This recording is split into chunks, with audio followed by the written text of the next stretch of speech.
Hello, I'm your host, Brian Callanan.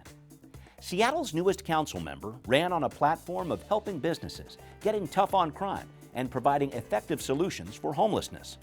So what are her plans to put those campaign promises into action?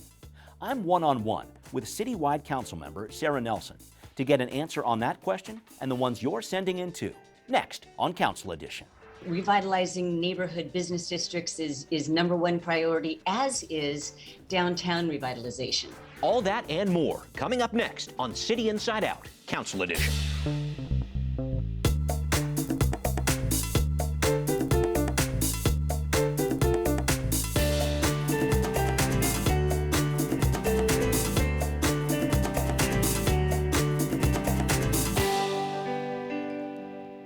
Well, here she is from Citywide Position 9. It's Councilmember Sara Nelson. Very much congratulations on your election, and thank you very much for being on the show, Councilmember Nelson. Well, thank you so much for having me. This is quite an honor to be on the Seattle channel. You hit the big time. You better believe it. Well, I wanted to break down with you, if I could, some of the issues that you were talking about on the campaign trail, see what your plans are to try to deliver on those. And I really want to hear about what you're considering as chair of the council's Economic Development Committee. I know helping businesses, especially small businesses, was a key part of your campaign platform. If you can tell us some of the things you're working on, some specific things, if you could, now that you're on the council when it comes to economic development. Thank you. Yes, I ran on economic recovery because I know that so many small businesses are struggling. Thousands of people have lost their jobs, and Seattle's working families are really struggling. And Fremont Brewing survived, but so many others have closed. So yes, small businesses are really a big part of my focus. And I have been speaking with small business leaders and really putting my ideas about how the city can help into implementable legislation. So in revitalizing neighborhood business districts is number one priority, as is downtown revitalization. You know, I'm coming to work in person at City Hall with my staff and just seeing the state of downtown. It's coming back, but there's a lot more that the city can do. So that is included in my overall revitalization plans. And reducing the displacement of BIPOC-owned small businesses is a big part. We need to find new ways of helping entrepreneurs access capital, get technical support, and then finally, just overall red tape cutting. You know, everything from business licensing to permitting, there's a lot that the city can do simply by helping small businesses get their permits faster and licenses faster, and so it's a long list of ideas that I've got. Sure. I know we're going to see your first committee meeting coming up on January 26th for economic development there. Any thoughts? Can you give us a sneak peek at all? What's going to be on the agenda there? I know it's still getting crafted, so anything you could tell us about that? Well, I should tell your viewers that my committee is economic development, technology, which my kids think is funny, and City Light. And so my first meeting will have 3 pieces of legislation that have been in the pipeline from City Light. So that, I am working hard to actually wrap those up. And then it's the following committee that I will have more economic development issues. Now, City Light is a big department, and it's where a lot of the climate protection can happen, a lot of our opportunities. So I am thrilled to be chair of City Light as well. They have an innovation division around new technologies, and they're also facing some challenges like 14% vacancy. So that will be a big part of my committee work as well. I was going to say, just back on that City Light piece, thank you for bringing that up. I know you have a background in green energy or whatever else. Are you going to be trying to bring that to that committee? Can you talk about that intersection of those issues, please? Yeah, so absolutely. So Fremont Brewing, when we opened, we took part in the incentive program that they have to switch out. At the time, it was fluorescent. No, it was regular lights to fluorescents. That was in 2009. And then we went through another round and replaced 900 fluorescent bulbs to LED. So so that is a program that I think that needs a lot more visibility. And also there are sources of renewable energy like biosolids that I don't know, it's sort of a pipe dream that I have to incentivize that technology, because that could add to our portfolio, as well as making sure that our electric grid and electrification charging stations. So there's a lot of room in that body of work that I can really use to promote our greenhouse gas reduction emission goals. Yeah, great. Thank you for bringing that up. I wanted to talk about another leadership question, if I could, about the citywide council role you're in. I was actually talking with Amari Salisbury of Converge Media just a few days ago. He wanted me to ask you this question, so here goes.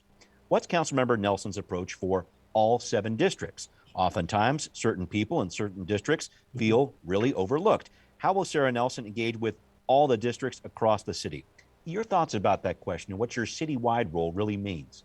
Well, I love that question. First of all, it's listen first. And I remember that my job is constituent services. So that is key no matter where anybody lives in this town. Now, when I worked on council for Richard Conlon, when I met you, when you got this job, all council members were elected citywide. And so that made it pretty easy. But now there will be communication with other council offices. If a constituent approaches me or a stakeholder in a district, I will be communicating with my colleagues to figure out who leads on the solution. So, but to answer Omari's question, yes, I am a citywide council member, and that means I work for everybody, and I take that to heart. And I have to keep in mind that the decisions that I make will have trade-offs. And so policies in the South End do impact the North End. And that is why I wanted to run for a citywide position, because I like that comprehensive citywide perspective on what we need to do. Yeah, and just taking that historical perspective, if I could, with you, Councilmember Nelson, what else has changed between the council you knew from a decade or so ago and now? Can you talk about that? No, I'm just kidding. Please. I think I do think that districts have had a major impact. And when I was campaigning, a lot of people did say that they wish all council members were elected citywide. On the one hand, it gives council members much more a closer relationship with their districts, but it also means that sometimes it might be difficult to see the bigger picture.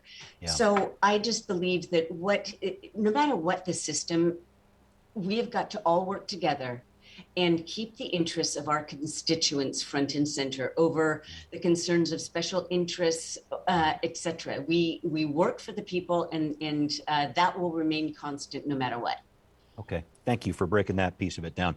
You're also vice chair of the Renters' Rights Committee, which is led by Councilmember Shama Sawant. We had a question for you coming for a property owner via Twitter.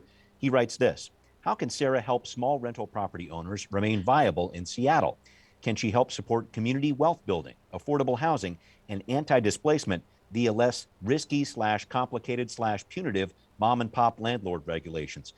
A lot of small landlords, I'm sure you've heard this narrative before, struggling with regulations that the city has in place. What do you tell them?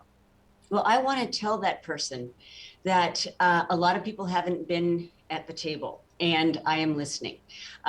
Small landlords are also small businesses, and I am extremely concerned about what I'm hearing is the difficulty of doing their business in Seattle. Now, we have to remember that we've got an affordability crisis in town. And we have got to retain the naturally affordable housing that is provided by these small landlords. And that's where a lot of families live. And so we really do need to take a look at the layering on of some of these recent regulations that are hurting small business, because the last thing we want is that these housing providers go out of business, which means their properties will be redeveloped for market rate. And so we've got to support them more. So I want to say, I hear you. Yeah, thank you. I know we're going to be talking more about that in the months and years ahead. Another question, if I could, for renters and landlords, if you will, your thoughts about the mayor's move to extend the eviction moratorium until mid-February. And I should point out, everybody, that the council has a measure in place that gives tenants a defense against rent-related evictions for 6 months after the moratorium ends. They can prove financial hardship. But I just wanted to ask you this, Councilmember Nelson. Do you think we're going to see a mass of evictions in February? And maybe what happens later this year when that protection from the council might expire? Well, people talk about this cliff, this massive eviction, and I do believe it's serious. I also know that the best way to help both renters and small housing providers is direct cash payments. And so I want to make sure that those dollars are in the hands of people who have to pay their mortgages so that they can retain their properties so that their renters have a place to live. So that's a direction that I think that we should be going. I applaud the mayor for calling for his stated desire to bring together a group of landlords and tenant advocates to really talk about what would work best to help both sides. And I think this is a really interesting intersection too between City Light and some of this work, because the mayor was also talking about making sure that leniency on some of those utility bills was extended a little while too. I think that's an important part of this equation too, Councilmember Nelson. You're absolutely right. That the moratorium on utility turnoffs is part of the eviction moratorium extension. Yeah. So City Light often runs at about 12% deficit, and they're at 50% now. And so their focus is on making sure that people enroll in there are a couple programs to have relief on their utility bills.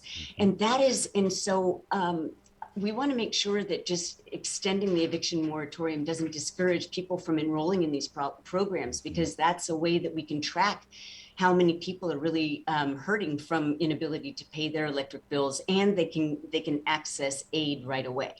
Right. That's been an issue for many years, people accessing those programs. So I'm hopeful that people will access them too. I wonder if I could move on to some issues of public safety with you, Councilmember Nelson. I know it was a big part of your campaign. Specifically, I want to talk about staffing levels at the Seattle Police Department. So whatever the SPD is doing right now for recruitment and retention, it doesn't seem to be working. Public Cola reported the department now has about 950 sworn officers, down from 1,282 in 2019.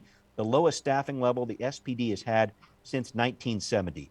What does that say to you, and how do you change that trend? Well, first of all, it is, I believe, it's almost a crisis, because we've got 911 response times for priority 1 calls that are hovering around 8 or 9 minutes, industry standard being 2 or 3, let alone priority 2, 3, etc. So we have got to build back up the staffing in SPD. We have to adequately staff SPD, and we have to make sure that that we advance critical police reforms. Now, both of these require investment.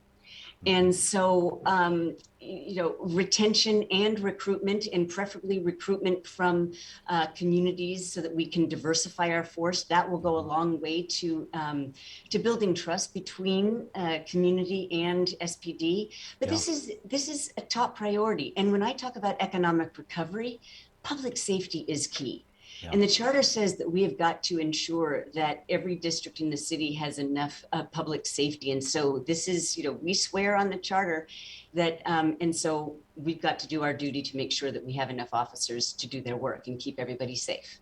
Yeah, very first part of the city charter there. But this whole idea of reimagining police, I know that phrase has gotten thrown around a lot. There's some other answers too that I know get thrown in that mix there. Can you talk about your overall vision there when it comes to public safety? Because it's not just the police department that needs to be involved here. Right. Well, first of all, I was here years ago when the consent decree came down, right? So we have been under a consent decree for, I think it was at least 10 years, maybe 12, 2011, you got it. There we go. Okay, so so we've got to make sure that we hit the mark and comply with the terms of the consent decree, and so that's first and foremost in our priorities. But when people talk about reimagining, in addition to what I talked about, diversifying the force, I'm also talking about strengthening our community policing model. And when council, when cuts were made to SPD, and also on top of the voluntary separations that were due in part to the culture that that was established here, that means that community policing teams were cut. and we just added money for the community service officers, which are non-uniform. But Right. this is what we need. Everybody, the gold standard for reimagined policing across the country is the community policing model. Yeah. Which basically ensures that there's better communication between community and the force to surface problems that don't require a uniformed armed response. We have got to go back to making sure that we are fulfilling our vision of community policing. So that's one. And then finally, the SPOG contract. It's over a year, and so that needs to be renegotiated. I do not sit on that committee. Right. One of the few, but stronger disciplinary protocols so that we can ensure that misconduct is dealt with adequately, and so that officers that have problems in this area do face consequences. Right. And let me pull a headline on that very issue, if I could, out here and talk to you about it, Councilmember Nelson, because you and the council, the Public Safety Committee there, heard a presentation recently about a ruse used by Seattle police during the 2020 protests. Officers used some disinformation going on their radios, saying the Proud Boys, the right-wing extremist group, was on the scene armed. That was not true. 6 officers involved, 2 not given any discipline. 4 have left the department, but 1 has reportedly been hired back. I know you've talked a lot about this reform issue and balanced reform when you were on the campaign there, true for the SPD. Interim Chief Diaz is trying to consider some further disciplinary measures here. He's got a lot on his plate with this, but what's the outcome do you want to see from this issue specifically? This was a big issue for the SPD. The mayor and the interim chief had a press conference about it recently. What outcome do you want to see from this? Well, because this is before Chief Diaz, I am not able to say what outcomes I want, nor am I an expert. But I will say that was a combined failure of leadership and extremely poor judgment that resulted in damage to public trust. And so it's going to take some time to rebuild that trust. And the problem is that, yes, as you said, some of those officers have left, but look, the ruses are used in different situations for, in undercover work and interrogation, whatever, but you don't that was a chaotic time, and it was a bad decision to sort of to tell cops to kind of just wing it. And so better leadership and maybe some parameters around this when this particular kind of ruse is employed is the bare minimum that we have got to establish going forward. Yeah, I was going to say, Councilmember Herbold has brought up the idea of, hey, whenever a ruse is used, it should probably be reported. Does that sound like a good path forward to you, just so there's more transparency on this? Because I should point out, these are not illegal to use. Ruses are often used in undercover cases. In this situation, though, I think it's something the council wants to keep their finger on and keep an eye on, for sure. Yeah, no surprises, right? So I understand that Mayor Harrell, there was not a lot of knowledge in getting information about that was, required a long investigation. So I think that to Councilmember Herbold's point, yes, better reporting, but we've got to, again, define the different kinds of ruses so that we don't show all of our cards when sometimes ruses are important to fighting crime. Right. Good point. They're not illegal under state law. It's important to point that out. I want to stick with public safety for another question here. Dealing with crime downtown, you've touched on that. Reducing gun violence, though, too, is another important piece of this. And an issue we talked about last fall as well. Gun deaths, injuries, shots fired all hit the highest level in a decade last year. I know the chief has said there isn't any single cause for this, but I just wonder what you tell those victims of gun violence and what your approach to this is as a city council member. Well, first, we acknowledge their pain. We come out, and after shootings, it's the responsibility. It's the right thing to do to really hear the families and other loved ones of shooting victims. And so that's first and foremost is making sure that they understand that we are that we're hearing and feeling it. But here's the thing. The majority of shooting victims are people of color. And I, after that weekend in July when there were multiple shootings, I met with a group of people who had been involved in gun violence in the past, Yeah. and I asked that very question. I said, "What can we do better? Because what we're doing isn't working." And they didn't say law enforcement. They didn't say more money to these nonprofits. What they said is jobs, jobs, after school programs, Yeah. Ways of keeping youth engaged and interacting with mentors.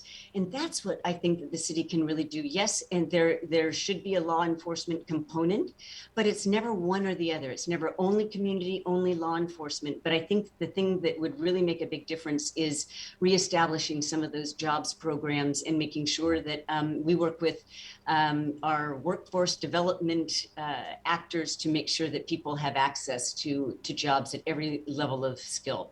Yeah, and looking forward to seeing how you deal with that on Economic Development Committee. Thank you for this. I wanted to move on, if I could, talk about homelessness with you, another big issue while you're a candidate, a constant point of focus for the council and the city at large.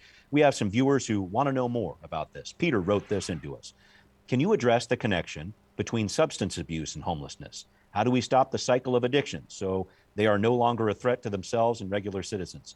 Peter, thank you for the question. Not everyone who is homeless is abusing drugs, but when people who are homeless do abuse drugs, it does turn into an acute problem. Councilmember Nelson, your approach to this question. Well, my approach is personal. I am in recovery. And so I've been calling for the ability of Seattle to directly fund substance abuse treatment. We do not have that right now. Those dollars flow through the county. There's not enough capacity or dollars. And so I think that we need to reprioritize our existing resources to be able to start funding this and also fully support the Regional Homelessness Authority's implementation plans, starting with downtown. So those two things go together. But yes, by not addressing substance abuse, we are simply perpetuating a cycle of chronic homelessness. And also by not addressing encampments, because these are environments where even if you want to be in recovery, it's very, very difficult. People living in encampments are preyed upon by dealers who come from out of town or whatever. And so it's a vulnerable population where addiction is spreading. So seriously addressing encampments, funding substance abuse treatment, and those are two key things. And we're never going to make a difference unless we actually start allocating real dollars to that piece of the puzzle. Right. And I know the council has been recently talking with the King County Regional Homelessness Authority about some of the different things they're doing to measure how many people who are homeless in our region. So there's some good communication going on there. But I wanted to focus on that encampment piece. You were talking about this a lot on the campaign trail in terms of keeping public spaces clear.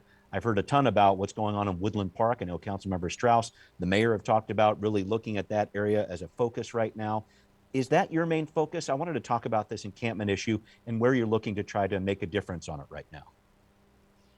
Yeah, so I want to go back to the previous question because Sure. I forgot to mention, your point about crime and encampments.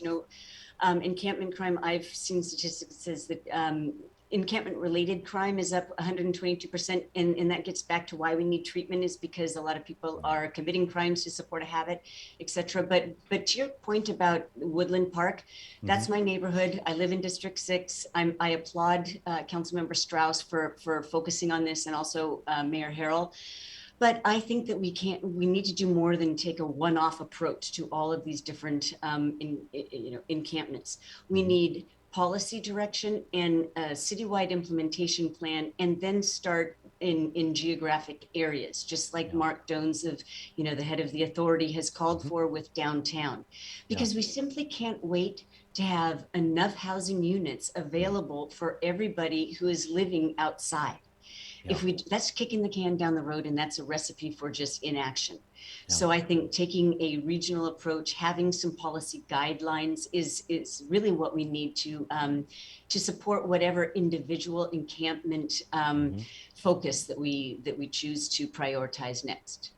And looking at those encampments, I think that's going to be ground zero for this discussion here. What was your interaction like with the RHA? I know the council recently met there. Was there a good idea about this collaboration, I guess, or teamwork going forward? I think it's going to be, there's going to be a lot of scrutiny of that with the RHA just starting up. the city finally transferring all those more than $100 million over to the RHA to try to see some results. What do you want to see out of the RHA, I guess, over the next couple of months or year, maybe, if you want to look at it that way? I know this isn't an instant overnight solve it kind of a problem, but talk to me about the RHA, what your expectations are for that group, how you're going to be working with them as a council member. Well, Seattle signed an MOU with the county, and precisely because this is not a Seattle only problem, and we can't go it alone, and so that we need at least a regional approach. And so I am full on in support of the creation of the Regional Homelessness Authority. And I also think that we need a better plan on homelessness, because what we've been doing now, we've been investing millions and millions of more dollars every year, and the problem keeps getting worse. And so we need to follow in, best practices that have worked in other cities. And I trust Mark Dones and their staff to really figure out what those best practices are, and shepherd the dollars where they need to go to make the most difference. And I think that their first priority is establishing a whole bunch of peer navigators, actual employees who are well paid, that can go out and engage people in encampments. They need to have a real-time list of housing solutions that work for each individual. And so I think that their plan is on the right track, and it's up to council to get in line and support it. Yeah. Final question for you. We need to wrap up the show. What has it been like shifting from campaign mode into council member mode? I imagine it's been a blur over the last couple of weeks. Tell me what it's like settling into this citywide role. Wow, it's gosh. In a way, it is. I don't really know how to approach this, because on a personal level, this is something that I've worked very, very hard for, and I knew what I was taking on. And now, when being in the position of responsibility for delivering, it's an awesome responsibility. And so I have to say that my first priority is really establishing good relationships with my colleagues.